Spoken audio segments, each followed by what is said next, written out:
Maintenant, j'aimerais proposer une définition sur l'adoration. La voici. L'adoration est l'effet d'être comme Dieu et lui envoyer l'image de sa propre personne. C'est vrai que ça vous semble un peu bizarre. Si vous voulez définir et comprendre l'adoration, vous ne devez pas vous limiter sur un fait, une action. L'adoration va jusqu'à l'être, à vivre, à être une vie.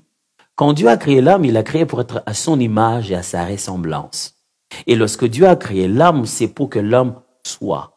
Et Christ, en venant, en nous donnant sa vie, lorsque nous croyons au Seigneur, que l'Esprit, nous recevons le Saint-Esprit, nous devenons le temple du Saint-Esprit, de sorte que l'adoration soit vécue de façon permanente. Nous devenons un culte vivant. Ainsi, l'adoration est connectée à notre être. C'est pourquoi lorsque la femme pose à Jésus la question dans Jean chapitre 4, et il lui dit, bon, devons-nous adorer ici ou à Jérusalem? Jésus lui répond en disant, l'heure est venue où les adorateurs, les vrais adorateurs adoreront le Père en esprit et en vérité. Ce sont là les adorateurs que le Père recherche.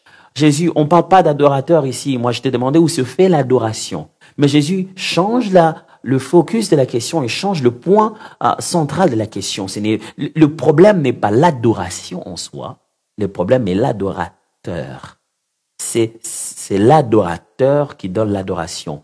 L'arbre, c'est l'adorateur et le fruit, c'est l'adoration.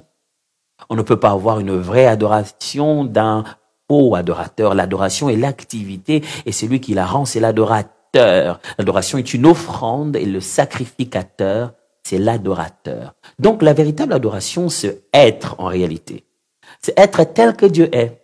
Parce que Dieu, quand nous a créé à son image. Et en Christ, nous sommes renouvelés, transformés chaque fois en l'image de Dieu à travers Christ, qui est donc la stature parfaite.